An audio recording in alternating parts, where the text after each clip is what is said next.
Welcome to Lynn Cullen Live, talk radio without the static. Email your questions and comments to lynn@pghcitypaper.com. And now your host, Lynn Cullen. Whoa, that was so loud it nearly blew my ears out. Hi, welcome to the show. It's the 9th of March. I sound like I'm from Wisconsin. In Wisconsin is my sister Susan, I think. Hi. Hey. So it's going to be in the 60s here today. How you guys doing? Well, it was in the high 50s yesterday. It was just beautiful. Today we're going to get a high of 59. Wow. Isn't it amazing? Yeah, dog wouldn't go for a walk today. He just said, "No, I'll just hang in the backyard." Yeah, who needs a walk? Hey, speaking of dogs, by the way, fair warning, this show, this hour is going to be all over the place. I can feel it, and I can just tell by, the stuff I've got sitting here in front of me. So anybody who wants any coherence, you better leave immediately, is what I think. Our usual coherence. Wait. Yes. Oh, yeah. Speaking of dogs. Yes. How is Blue? Oh, Blue's fine. Blue's good. Blue's a good boy. He just left on his morning walk. But did you see what happened? Yeah. Okay, so the dog in the White House. This is what It's the old one, I think. No, it's not. It's the young one. Uh-oh. It's the rescue. It's the first rescue dog ever in the White House, and he's not holding up the brand. Not White House ready. It's unclear as to how much damage he's done, but he apparently has. He's having problems, and he's being aggressive, and he actually bit somebody. So he's been banished back to Delaware, and the poor old other dog has to go with them because they're sort of a team. So I don't know. What are you going to do? Their dogs are in one house, and they're in the other house.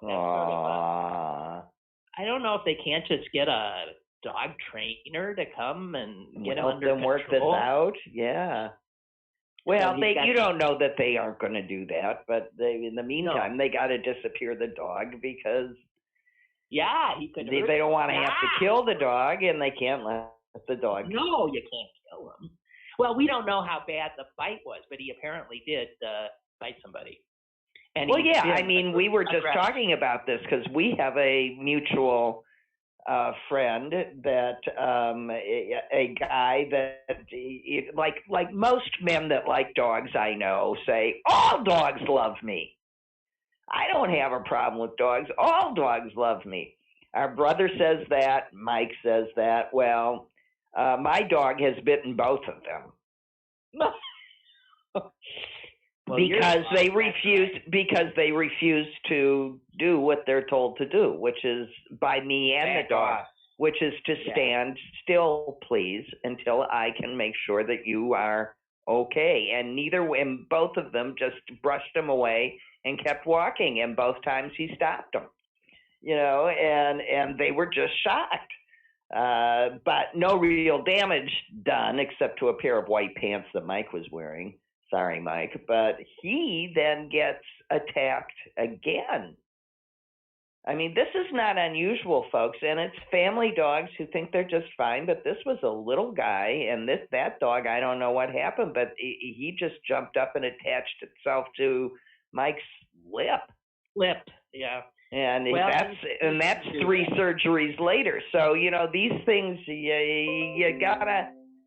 This is why I always tell people that leave their dogs off leash, and they're just sure that everything's okay. And I always say, no, just because it was okay yesterday doesn't mean that today isn't the day that the dog sees something and can't control himself and goes. And then you are legally responsible. Well, as Sally Wiggin would say, they're wolves. They're wolves.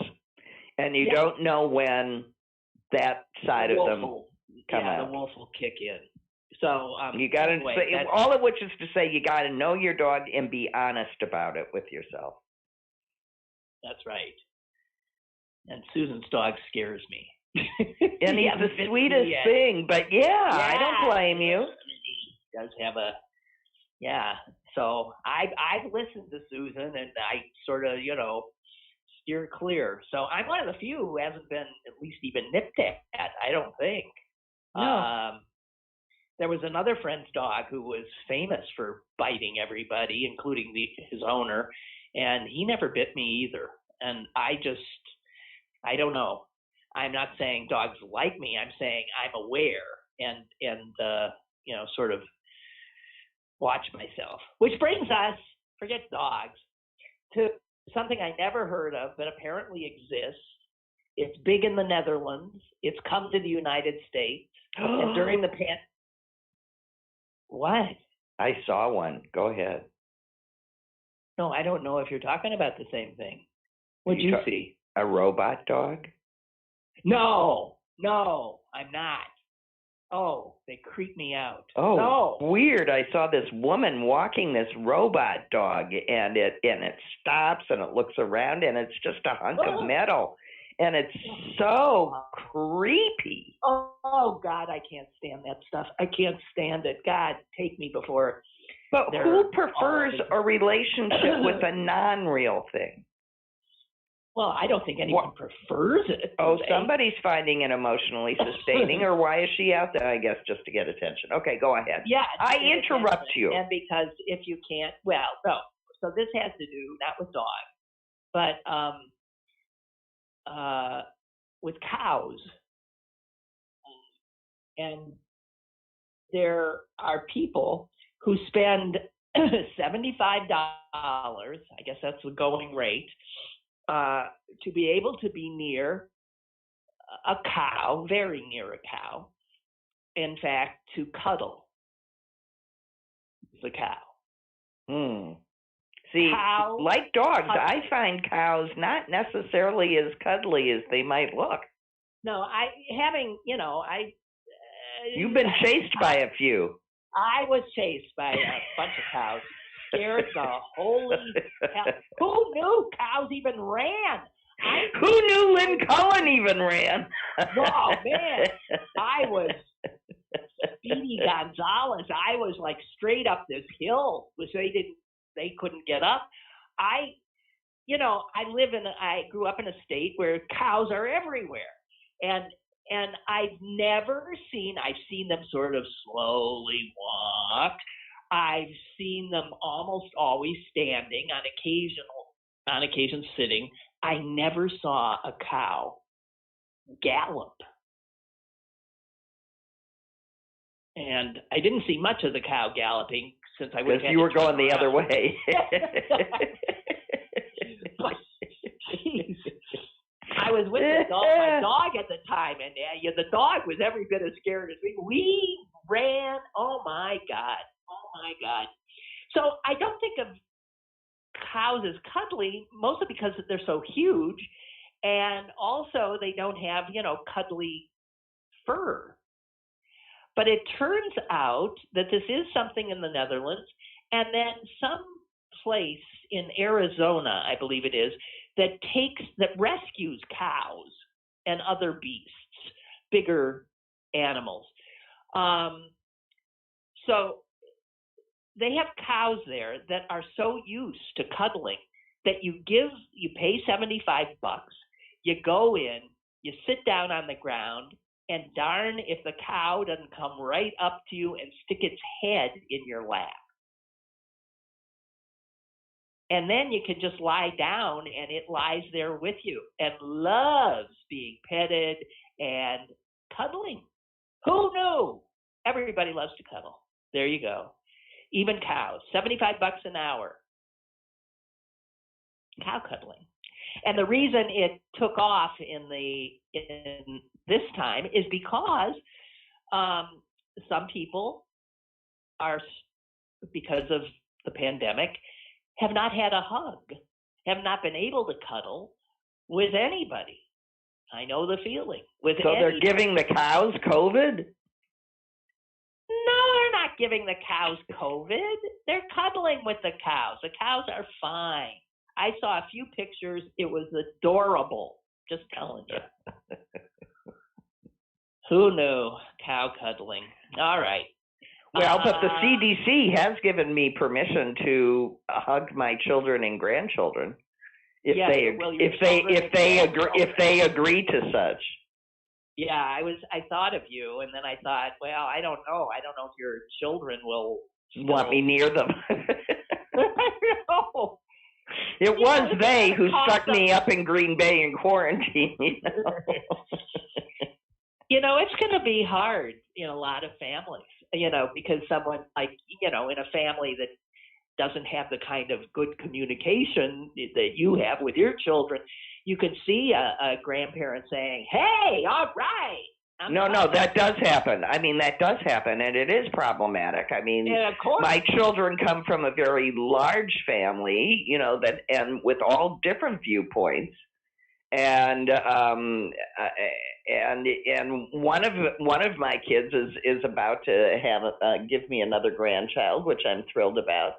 But managing people's expectations in a time of pandemic, and that's what you hear. But I've been vaccinated, and and she's going, yeah, and it's really more about everything else that you're carrying around with you.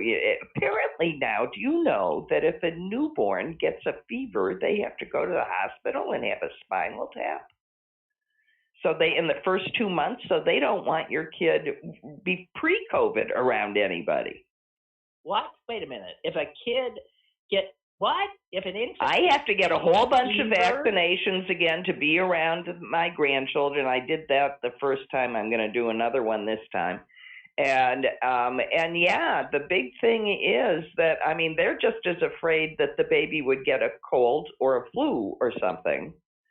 Anything that gives a newborn a fever is treated extraordinarily aggressively. Yeah, but I'm just glad that it was scary enough when I have babies.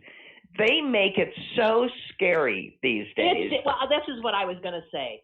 God Almighty, human beings lived for millennia without feeling so threatened and vulnerable as we do now. I mean, I think this is nuts. Well, they do all these rule out birth defect tests that just scare the bejesus out of you. Geez, and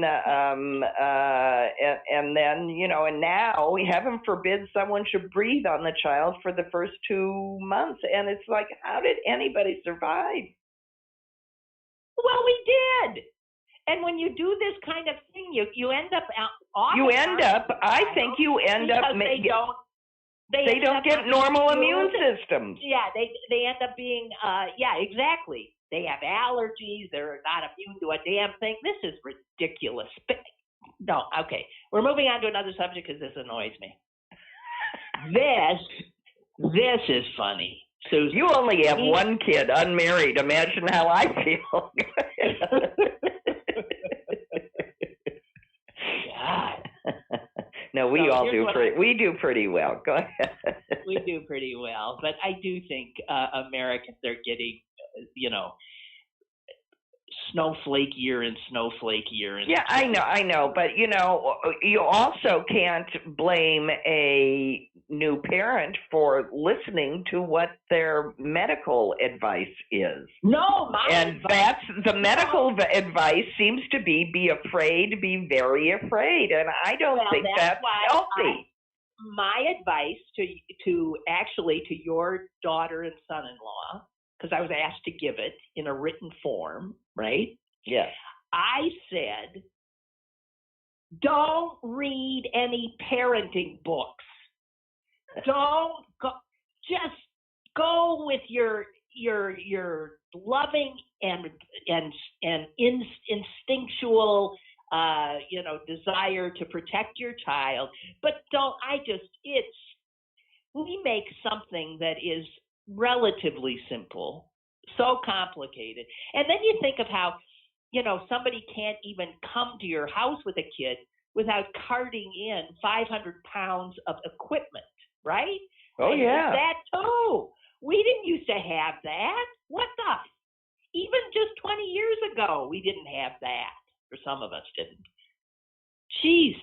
It's bad enough in the first 5, 6, 7, 8 years of your child's life that your house gets, transformed into this receptacle for just disgusting red, yellow, and green primary color plastic stuff all over the place. I don't know. All right. Well, this is the second off-limit subject. Okay, go. Okay. Everything is bringing you around to bad vibes. Okay. Yeah. This one doesn't. Well, it could, but I read that turns out that while you and me and a whole bunch of other women have found the joys of going makeup less in this time, and lots of other things less too, but go ahead. Well, that's true, but makeup. Yeah. Sales for men's makeup have soared 80% during the same period. So men during the pandemic have taken to wearing makeup. Well, they finally looked at themselves. That's what happened. On Zoom. It's on their Zoom meetings. So they've been stuck looking at themselves on these damn meetings they have to do, and they're thinking, good God. And so they've now started wearing makeup, just saying. And I want to say to the guys, don't do that. Don't. We think you look just fine. Now the challenge is for you to think that we look just fine. And then if the further challenge is when you think we don't tell us.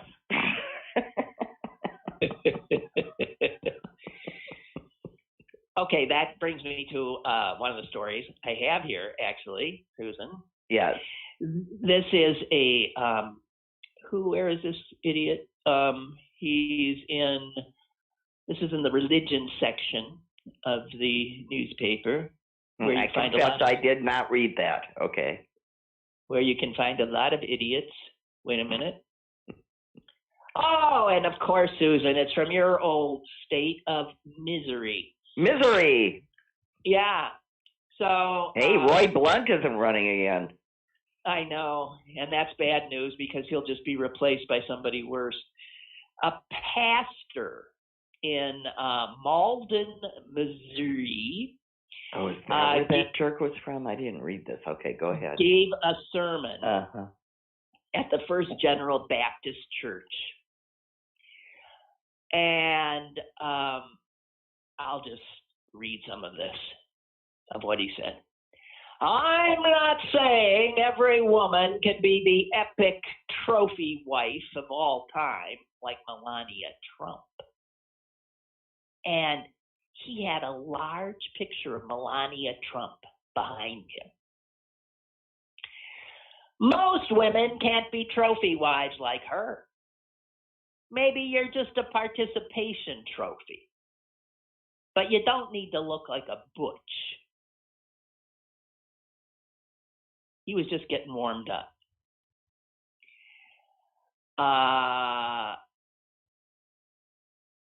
He argued that women simply don't understand that God made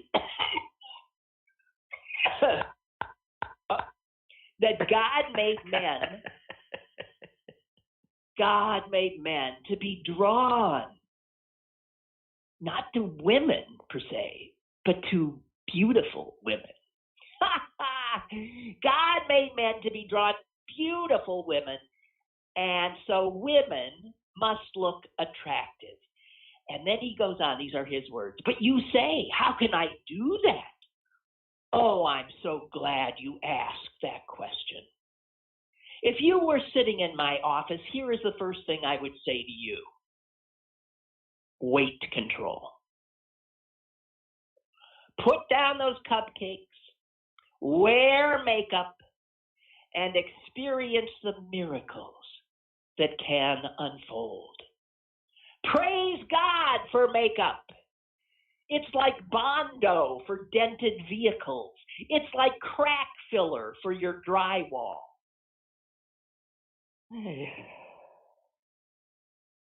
This is why I don't own. This is why I don't own a gun. I'm just saying. Here's the thing. They don't include a picture of the guy. He was relieved from pulpit. He's been put on leave of absence and has to go for professional counseling. He'll be back. Here's what I want to know. Did any woman in that congregation have the guts to stand up and walk out? I don't know. And I'm wondering if this was virtual or, although these people seem like they'd be going to church. All the churches around here have cars in them. Oh, really? Okay. They're just socially distancing maybe within them. And here's another one. He highlighted his wife's commitment to staying slim for him. And he said, she's lost up to 50 pounds after each pregnancy because she understands. One of her favorite expressions is food never tastes as good as skinny feels. Oh my God. This poor woman. She's starving to death? Well, a lot of women starve to death. I remember a quote from Jackie Kennedy Onassis that someone shared when she was dying. And she was dying. She died of cancer. Yeah, right? yeah. And she said, I can't believe that I starved myself all through my life. And this is what I get. Mm-hmm. I think she thought she was being healthier too, right? As a result. But whatever. Good God. Okay, so there's all that awful stuff, and then there's this. Here is the most amazing story I have heard. This woman in Texas, poor thing. Her name is Emily Johnson, and she has a really messed up heart, and in fact requires open heart surgery, which I don't know why was not going to be done in Austin, which must have really good hospitals, but instead she was getting her open heart surgical procedure in somewhere in Ohio. I'm going to guess the Cleveland Clinic. That's what I'm going to guess. And her doctor told her that, before you fly to get your surgery, you really should get yourself vaccinated. Seriously. And she couldn't find anyone who could give her the vaccine. So she was desperate. She had the date for her surgery. She's 68 years old. She posted something on her Nextdoor app. And damn if some woman didn't reply. The woman's name is Christy Lewis. And she said, I am scheduled for the vaccine this morning at 10:45. If you can make it, it's yours. I'll go with you so there'll be no problem. Total stranger giving away her vaccine to this woman. Isn't that wonderful? Yeah. There are some people who are just so good. There aren't enough of them. And for those of you who are still desperately trying to find a vaccine, like this woman was, and you haven't bumped into any saints who will give you their appointment. Turns out, you know where you can get them? No problem. CVS in certain southern states. You know why? Actually, I'll name them: Alabama, South Carolina, Louisiana. Because they got no medical facilities. No, CVS is getting the vaccines, and is asking people to sign up, and not enough people are. Yeah. So dozens of slots in these 3 states are empty, day after day, because the people in those don't states want it. Yeah. And I'm thinking, I don't know if somebody wants to drive to South Carolina. I guess that's the closest of them. Well, that's what people were doing in Missouri when the governor sent all the stuff to the rural areas and none to the urban areas. They just drove 2 hours to Hannibal. Yeah. Well, 2 hours is no big deal, but it's just unbelievable. The South Carolina health officials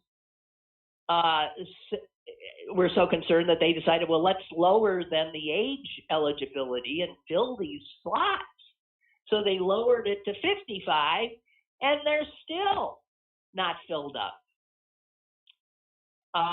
Here's the South Carolina health official. Reports here and there from around the state, not everywhere, indicate vaccine appointments have not been filling. Isn't that something? Everywhere else, people are, desperate. As of 4 p.m. last Friday, all 33 Louisiana CVS stores offering vaccines had dozens. Every one of those 33 stores had dozens of open appointments on a Saturday. 2/3 of the CVS stores there are 80 of them. 80 CVS stores in South Carolina had openings. 2/3. Unbelievable. So this is just, and then you see that there are the majority of people who identify as Republicans say they are not going to get the vaccine. What is wrong with these people? What is wrong with them? They'll kill us all.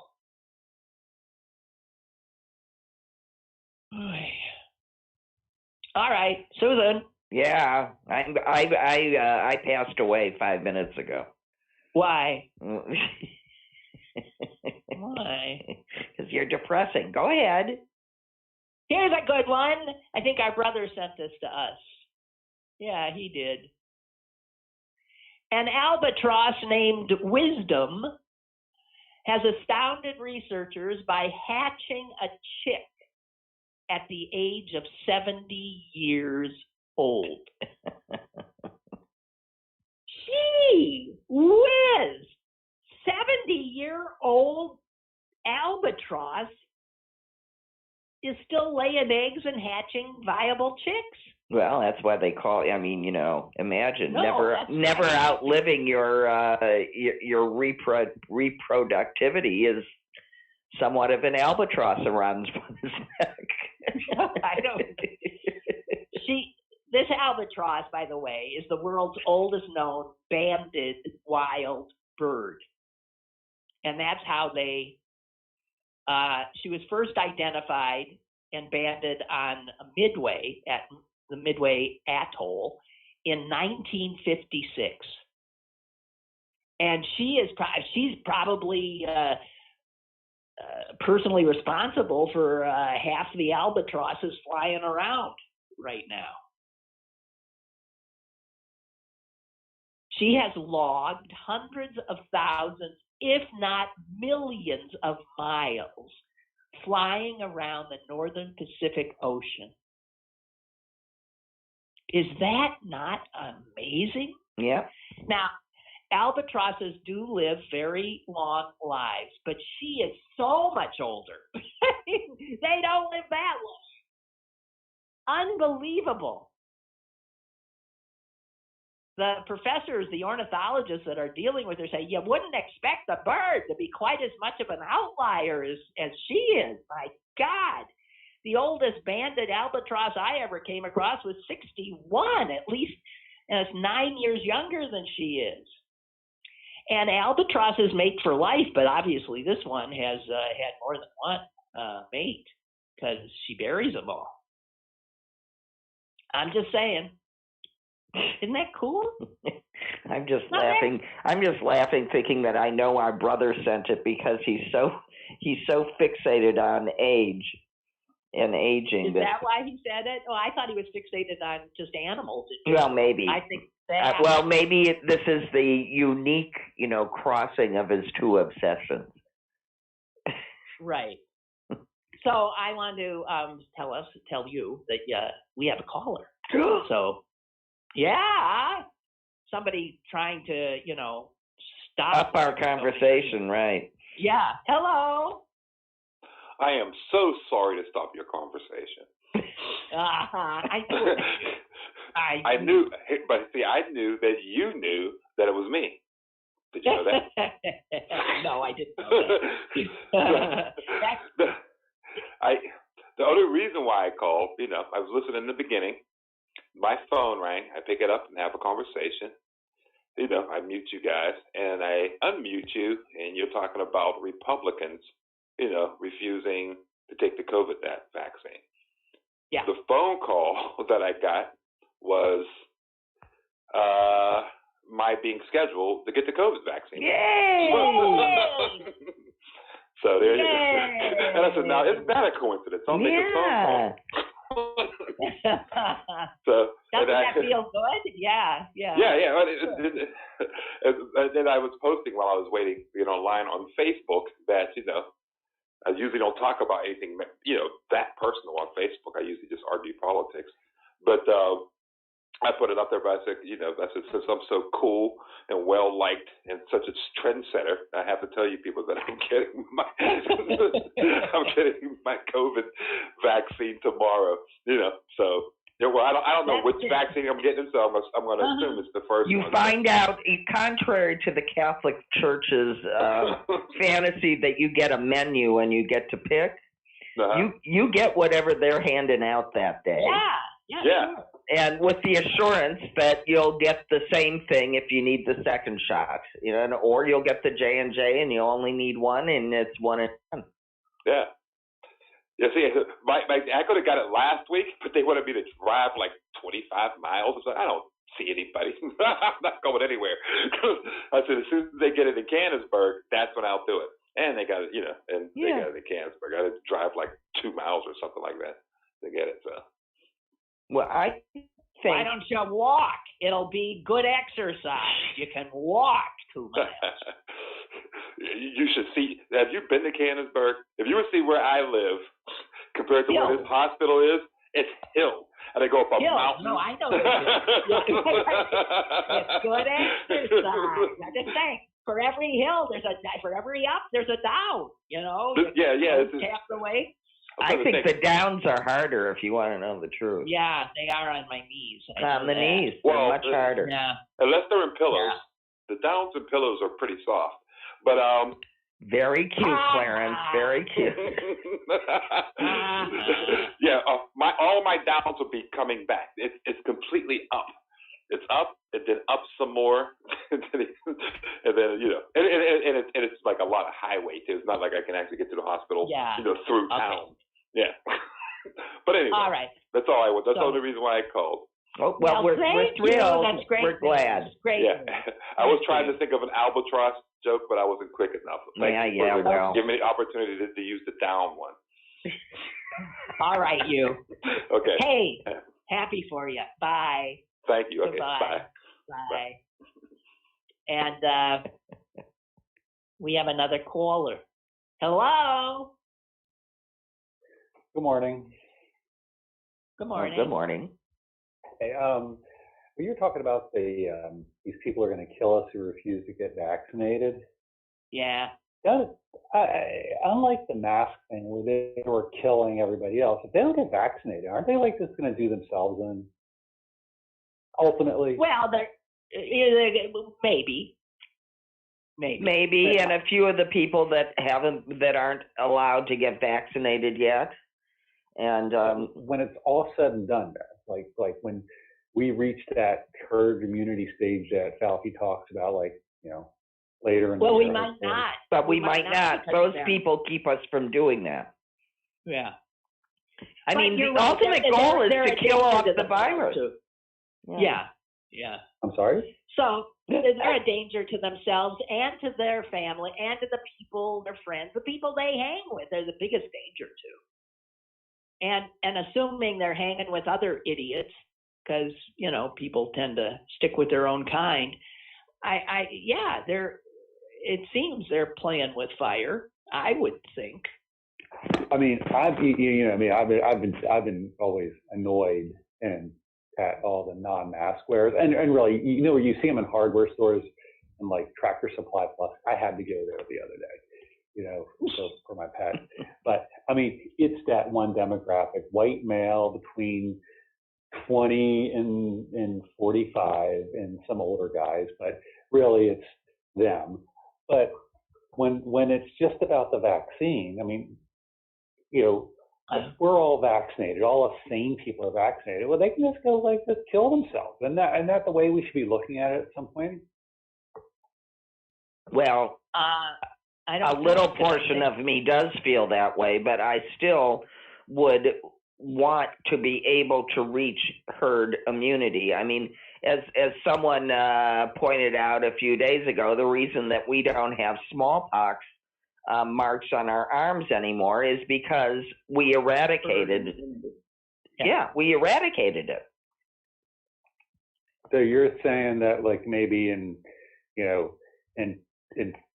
5-10 years time, babies that were born are going to be susceptible to it because of the idiots. Yeah, it'll still be around because of the idiots. Yeah. It'll continue to be a threat and mutate and honestly threaten us all. You can't reach your herd immunity if a third of the herd is too ignorant to be vaccinated. Because so possibly the mutations are going to come back and get us immune people then, or vaccinated people. Well, listen, whether there'll be other COVIDs coming down the pike, all new, brand new ones too. I mean, we've got to have learned something. Well, we'll be able to handle. We'll get boosters, but we won't get herd immunity. We won't eradicate a disease like we have with, polio, smallpox, those sorts of things. And that would be the ultimate goal. That, of course, is the goal, not to have to line up and take 85 vaccines once a year, but to eradicate some of these things.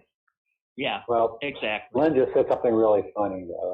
We got to learn. We don't got to learn nothing, apparently.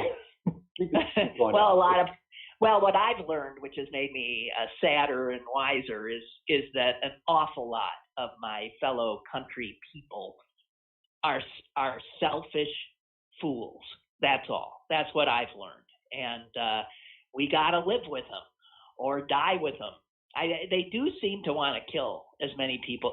The sight of those people the other day having their children happily burning masks, and I'm thinking, those masks that they're burning are needed by other people who aren't so stupid. It drives me insane. They're just venal stupidity. All right, enough. This is depressing. Okay. Goodbye. Goodbye. Everything's depressing me. God dang it. All right. Well, not to bring up the dreaded Oprah interview, because I'm sure you talked about it a lot, but I've been thinking that along the lines of people not learning. The QE2 really has never learned the lesson that she needs to learn. Well, she ruined her sister's life. Yes. By meddling and thinking that she had a right to dictate how people live. And then she ruined her son's life by meddling and thinking she had a right to control and manipulate, with or without consent, people's lives. And it blew up in her face. And here she was presented with this really political opportunity, you know, to model anti-racism. And, you know, true to form, she stuck to the playbook, which is what she always does. And it blows up in her face every time.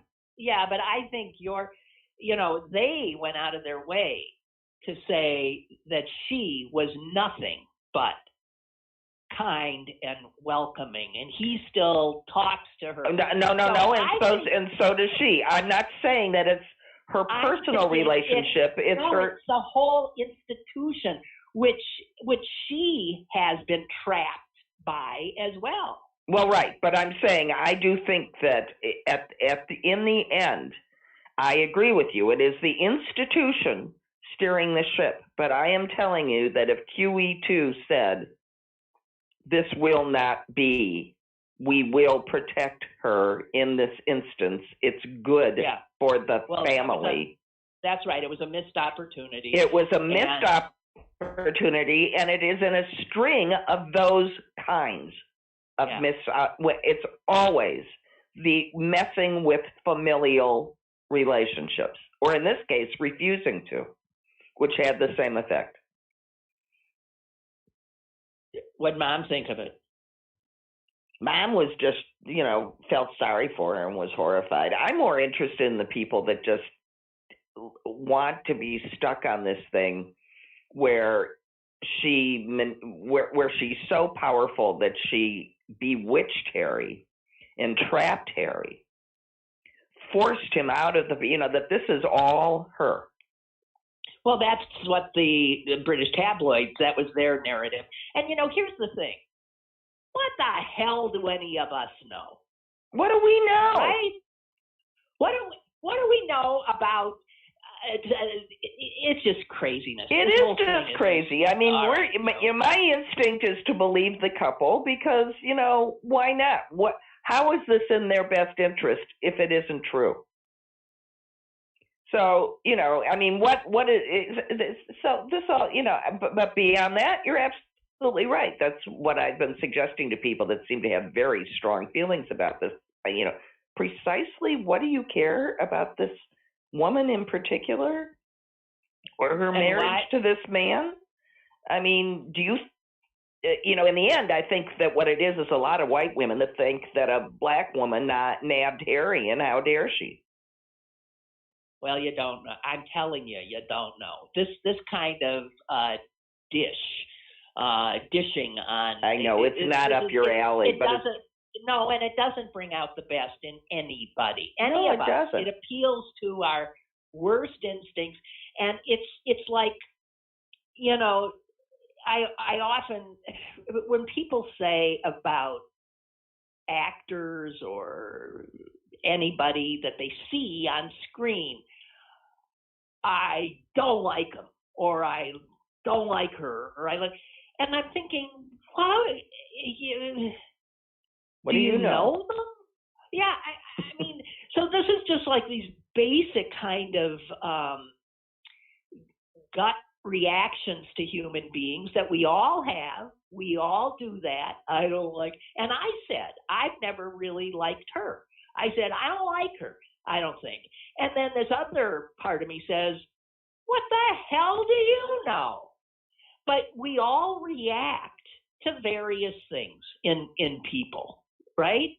So it's all bull. My reaction, everybody else's reaction, it's all just bull. Yeah. It's none of our business. And yet, there they are. Forcing it down our throats.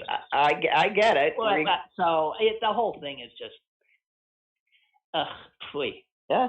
I feel the same way, but I always default, unless given real reason to believe that when two people are married, it's their business, it's their union, and it's hands off, everybody. And I felt that way about our presidents and their marriages, and until we got to Donald.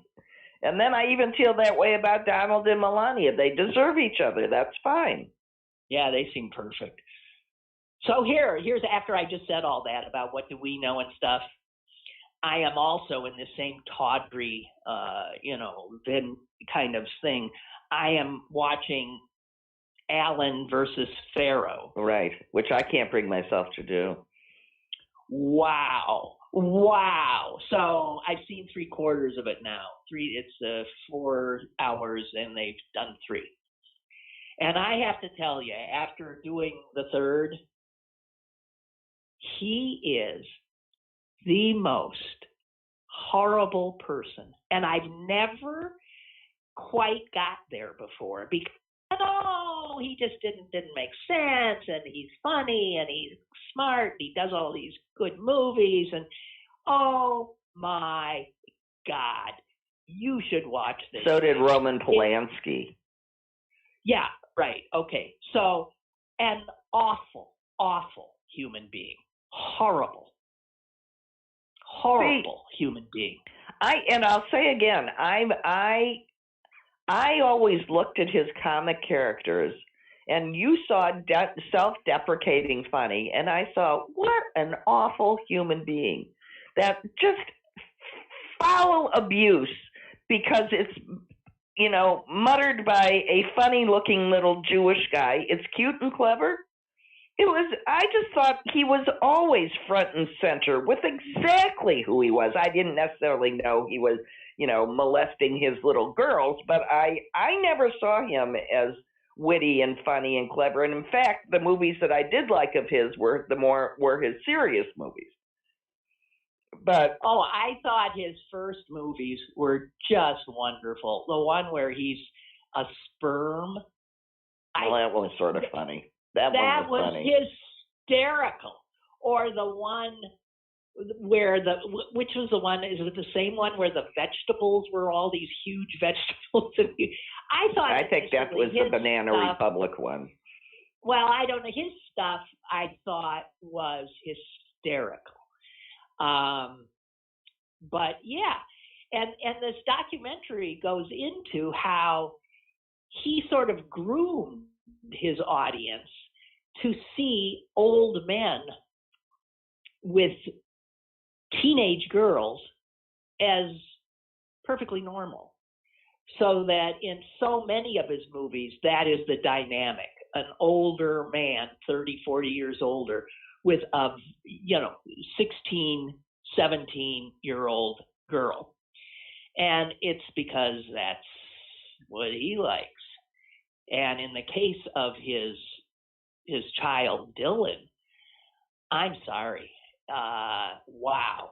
And this documentary does a job on Yale's child sexual assault clinic, because those were the ones who gave him an out, who said they thought that the daughter, Dylan, this little girl, had been coached, mm-hmm. and didn't know the difference between reality and fantasy. And boy, did they explode that on this in the third hour. Just exploded it. The people at Yale, they destroyed every record of every conversation that they had with the child. Destroyed every record. And when they talked to another, specialist in this area, he said, "What? You're dealing with a forensic evaluation. This is for potential criminal proceedings. You can't destroy the records." They destroyed every record. They subjected this 6-year-old kid to 9 separate interviews covering the same thing. And they said that, too, is unheard of. They were I can't imagine. They were trying to break her. They were trying to, it was like the whole establishment was trying to, protect him. It was mind-blowing. It is mind-blowing. I recommend it. It is really something. And his very successful effort to pin this on her, and it was. I bought it. She always seemed a little nutty to me, all these, kids.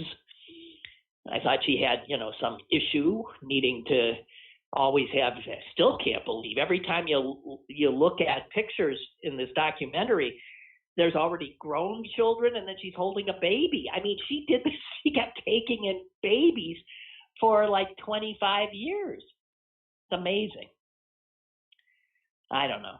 He is awful. Just saying. Well, I don't have any trouble believing it. Margaret says it's Sleeper. Yeah. That was the name of the movie. Wonderful. Funny as hell movie. So I want to talk for a little bit about Mackenzie Scott. That is, as with so many women, she's known mostly for being the ex-wife of the world's richest man. And there's some science teacher somewhere that just won the lottery. Right. She's Bezos's ex. And yes, she's just made it known that she is married again and that she and her 4 children are living with her new husband, who is their children's science teacher at the Lakeside School, which is a very, very good, pricey private school in Seattle. So yeah, she married the science teacher. I think it's a very nice story. I do too. And she is doing so much incredible work. And this was in the New York Times business section today about, this year she made known that she had given away billions and billions and billions of dollars and she had more that she was going to keep giving. And it's who she gave to.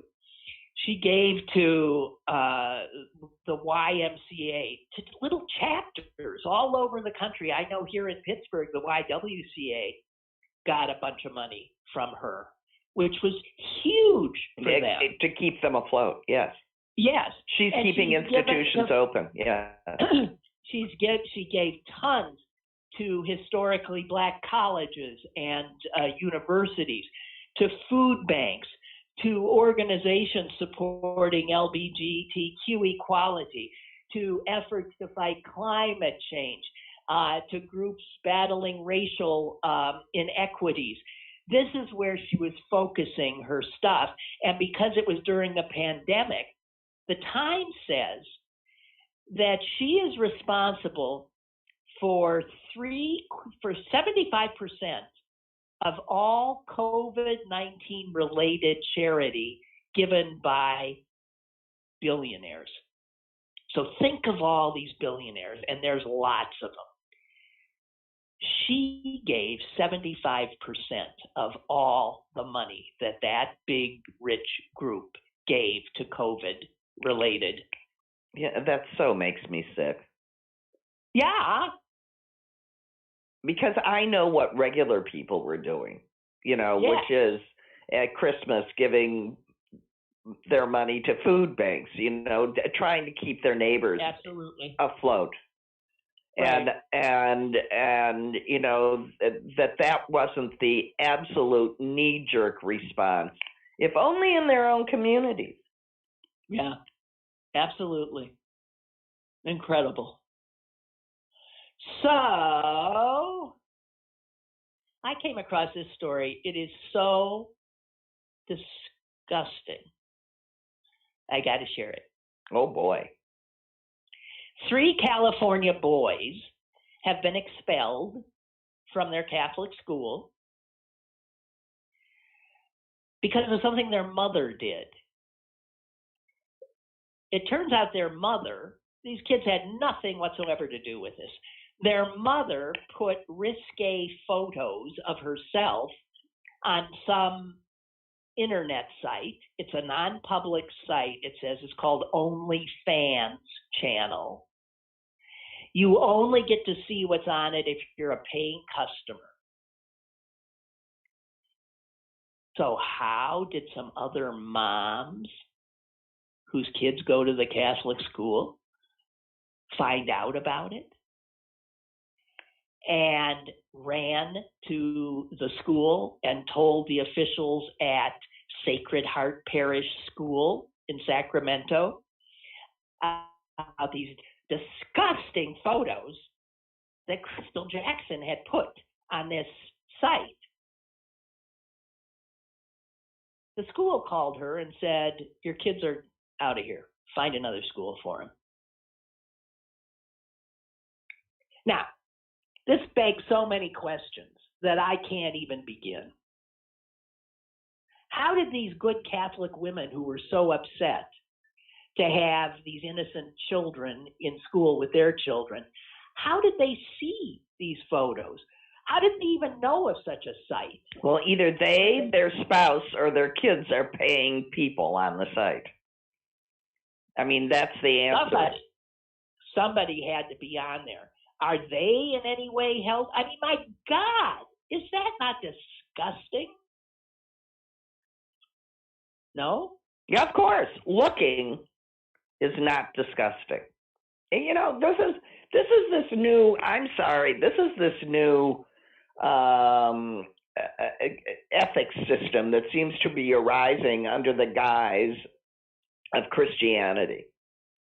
And I certainly, what are you saying? I don't understand. What I'm saying is that everybody runs around pointing fingers at everybody else, preaches from the pulpit, you know, to abstain, to, you know, be faithful, whilst doing exactly what they want everybody else punished for. It's just it's this state of hypocrisy.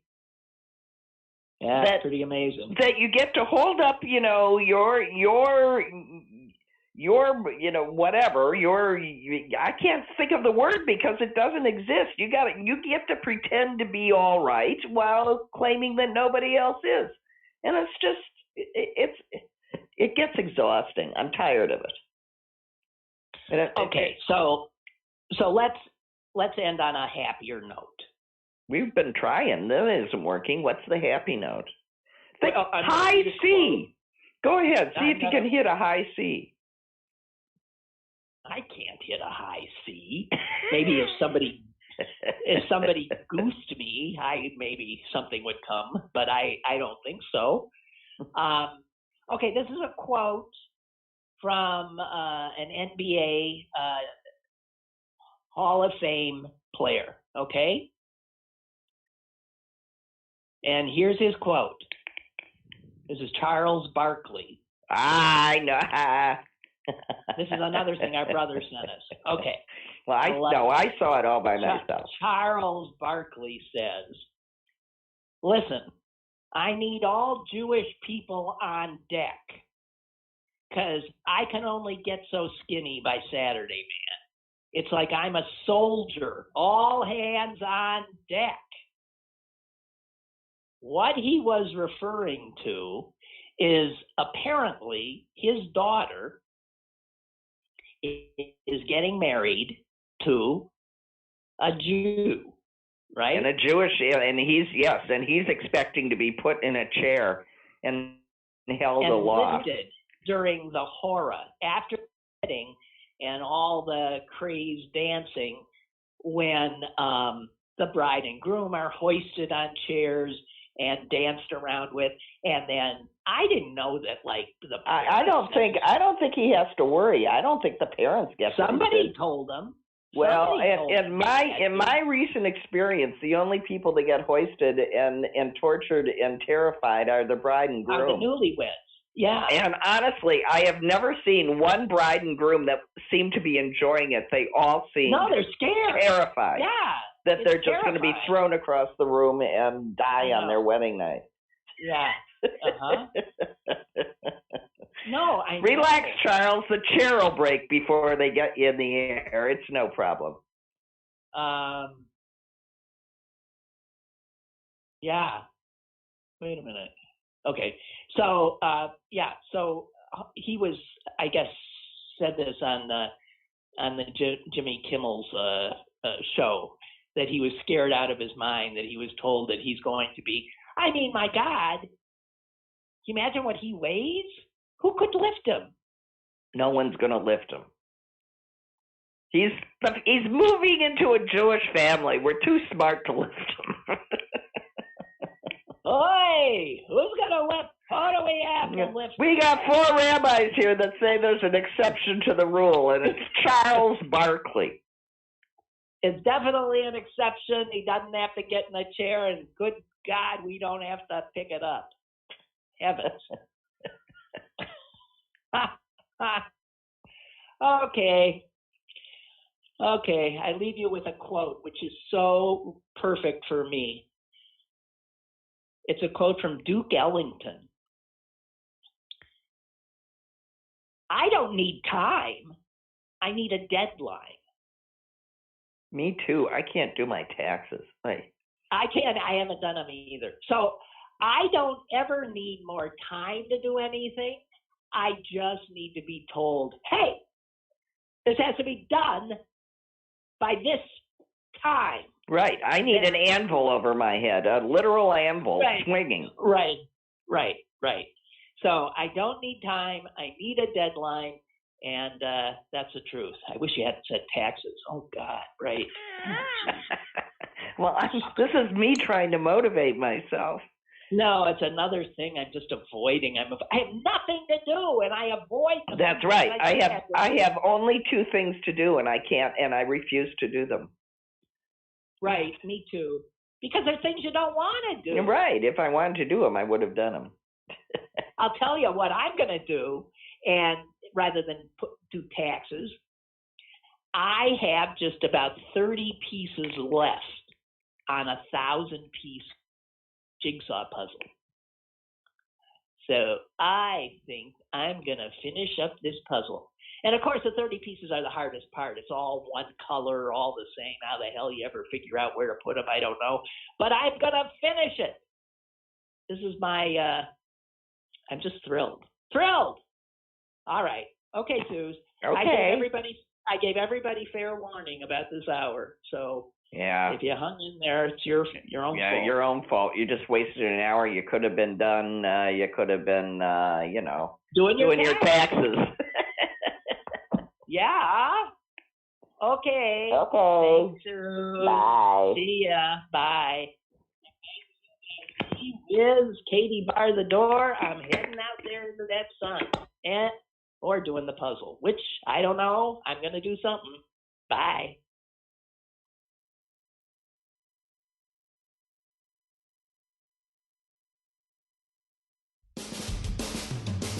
Lynn Cullen Live, Monday through Friday from 10 a.m. to 11 a.m. and archived at pghcitypaper.com. The opinions expressed on Lynn Cullen Live are those of the host and do not necessarily reflect the viewpoints of Pittsburgh City Paper or its advertisers.